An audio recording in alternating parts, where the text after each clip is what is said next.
Among many obstacles that a survivor can face while trying to leave a narcissist, one of the most difficult one could be a narcissist threatening you with suicide, threatening you that they are going to kill themselves if you leave. And in such a situation, we feel stuck as empaths, as those who think and assume that it is their responsibility to take care of others, to make sure that others are okay, and especially alive in this case. Hi, I am Danish, a narcissistic abuse recovery professional, and today's episode is going to be about a very important question, about a very important and sensitive topic. How do you cope and deal with a narcissist when they're threatening you with suicide? What do you do in such a situation and how do you leave? If that sounds interesting to you and if you would like to learn more about such sensitive topics, make sure that you're subscribed to the channel by pressing the subscribe button and push the bell icon to stay updated with everything latest that I post here. Before we get started, let's try to understand why a narcissist does this. Most probably, it has to be a vulnerable covert narcissist who is completely dependent on you, emotionally at least, and you are the primary source of their supply.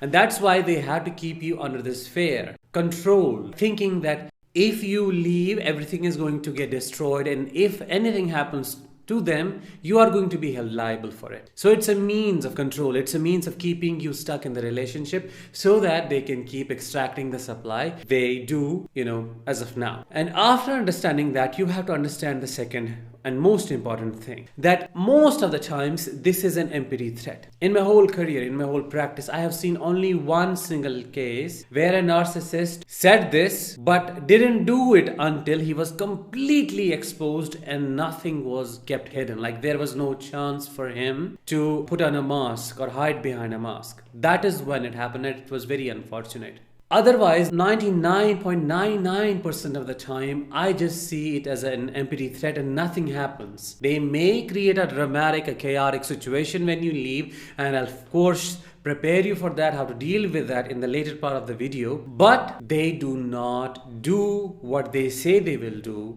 in reality because they're saying it just to keep you around and nothing else. So that is the second thing. Which takes us to the next thing, and that is the understanding, no one's well-being is your responsibility. You are not responsible for the choices a person makes. The same way no one is responsible for the choices you make, you are not liable for what a person decides. Maybe you can offer support, but definitely not on the expense of yourself. You cannot sacrifice yourself on the altar of someone else's drama and someone else's chaos, someone else's destruction that they never take the responsibility to deal with. So release the responsibility from your shoulders, release the fear. It is not your responsibility to take care of them, and they are taking advantage of your sympathy, your empathy, and your fear, and to keep you in the cage, they just do this. What they are doing, they are threatening you. And that means once you understand that it's not your responsibility, once you lighten yourself up and give yourself the permission that yes, it is okay to leave, you can then do that strategically. Meaning when you think about leaving, you do not have to go and tell them I'm leaving, because when you do that, they create a dramatic situation out of it and then you feel stuck. So you have to find a strategic way around. In my opinion, it could be leaving without telling the narcissist. And you may think and you may ask, wouldn't that escalate the situation?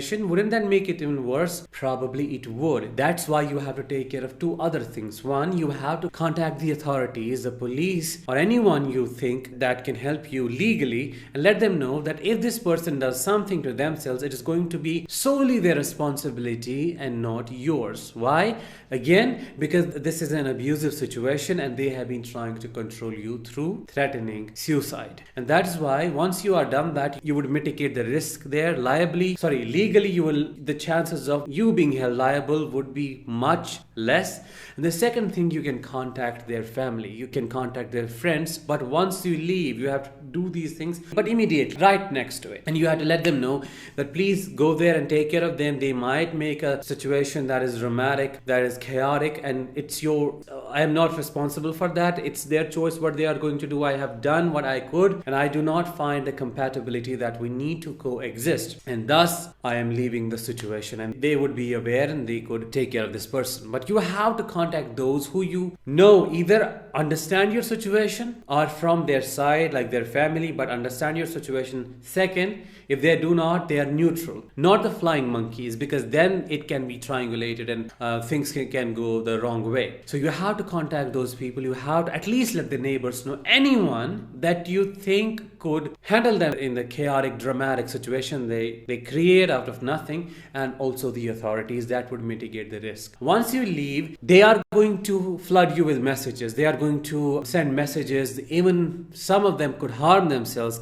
which could possibly happen in a case if someone has borderline personality mixed with narcissism. They could harm themselves. That you have to take care of. You keep a documentation of that, so that when and if needed, you can provide that as an evidence that this is what was happening and this is what was said and told. Because again, you are not liable for what they do. It is their choice, and you are doing the right thing for yourself and your children if they're also involved. So these are the main steps that you could possibly take. You have to show the courage, because that courage would lead you to your freedom. Otherwise, you are going to stay stuck forever, and there is nothing fruitful that is going to come out of this situation. Even worse, the situation is going to get more difficult for you to handle with time, because they are going to get worse with their narcissism. That being said, just understand that this is not a straight up advice, because this is a very sensitive issue. You can take this as an example, as a reference, and then think about your situation and take your own decisions depending on your own situation. This video or this episode is not here to tell you what you need to do or what you have to do. It's your own discernment, it's your own judgment